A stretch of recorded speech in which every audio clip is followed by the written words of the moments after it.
बहुत बहुत शुक्रिया ज्ञानेंद्र। आपने प्रधानमंत्री नरेंद्र मोदी के संसदीय क्षेत्र वाराणसी के लोगों से बात की और एग्जिट पोल पर हमने चर्चा की और मैं आपको लेकर आ गया हूं आजमगढ़ और आजमगढ़ के लोग हमारे साथ हैं। आजमगढ़ के भाजपा सपा बसपा के कार्यकर्ता युवा नेता हमारे साथ हैं और आपको बता दें कि हमारे एग्जिट पोल में भले ही यूपी में योगी राज की वापसी हो रही हो, लेकिन आजमगढ़ से अच्छी खबर योगी सरकार के लिए नहीं है, योगी राज के लिए नहीं है, भाजपा के लिए नहीं है। पिछली बार की अगर हम बात करें 2017 चुनाव की तो आजमगढ़ की 10 सीटें हैं। इन 10 सीटों में से 5 सपा, 4 बसपा और 1 बीजेपी। हमारा एग्जिट पोल बता रहा है कि बीजेपी को थोड़ी बढ़त हुई है, 1 से 2 पर पहुंच रही है, लेकिन कुछ ज़्यादा खास नहीं कर पा रही। तो सीधा हम भाजपा का ही रिएक्शन ले लेते हैं। हमारे साथ भाजपा के नेता हैं।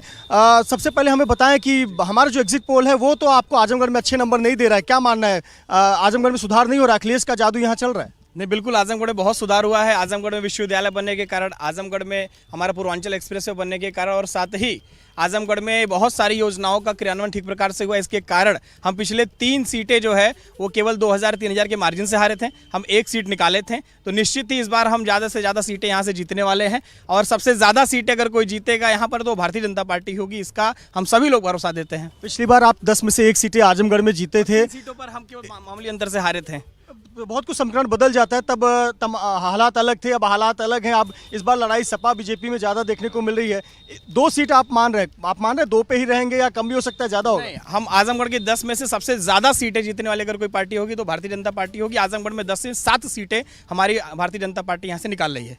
सपा के राष्ट्रीय कार्यकारिणी सदस्य हैं आरिफ खान, उनसे प्रतिक्रिया ले लेते हैं। आरिफ जी, 10 में से 8 हम अच्छा प्रदर्शन है आजमगढ़ में समाजवादी पार्टी का, क्या मानते हैं आप? आंकड़ा ये 8 रहेगा, कम होगा, ज़्यादा? नहीं, ये तो आपका आकलन है भाई, ये समाजवादियों की धरती है। इस बार आप देखिएगा 10 में से 10 सीट हमारी आ गई और कहने सोचने की कोई बात ही नहीं है। ये माहौल बदला हुआ है, ठीक है। हमारे राष्ट्रीय अध्यक्ष श्री अखिलेश यादव ने जो कहा है, जो आपका भी चैनल दिखा रहा है, खैर कोई बात नहीं, लेकिन हम इस बार 300 प्लस लेके आएंगे। सीट तो हमारी 10 रहेगी।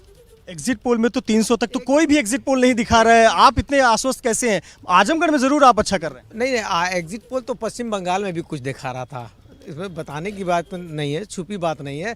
समय आने दीजिए, समय तो बस 2 ही दिन का बचा है। अब हम पूर्णतः बहुमत की सरकार बनाएंगे, इसमें कोई देखिए मुख्य लड़ाई सपा बीजेपी के बीच है, लेकिन तीसरा फैक्टर है बसपा। देखिए बसपा को हमारा एग्जिट पोल सीटें नहीं दे रहा है, लेकिन यहाँ के जो स्थानीय लोगों की अगर बात करें तो त्रिकोणीय मुकाबला कुछ सीटों पर जरूर है और बसपा का फैक्टर बहुत मायने रखता है। हमारे साथ शैलेंद्र जी हैं। शैलेंद्र जी, पिछली बार 2017 के चुनाव में आजमगढ़ में आपकी 4 सीटें थी, इस बार हमारे एग्जिट पोल में खाता नहीं खुलता दिख रहा है, क्या वजह है? आजमगढ़ में खाता नहीं खुल रहा है? वो तो आपको कल ही पता चल जाएगा, कल काउंटिंग होगी तो आप या पूरे आजमगढ़ की जनता बता देगी कि आजमगढ़ में बसपा की कितनी सीटें आएंगी। हम कैसे बताएंगे, आप कल इसका इंतज़ार करिए।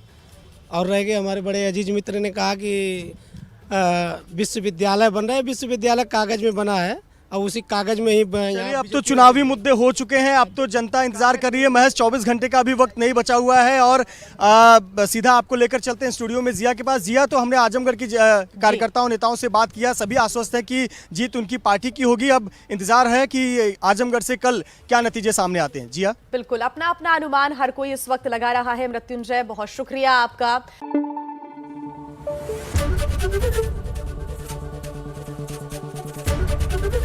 एबीपी न्यूज आपको रखे आगे।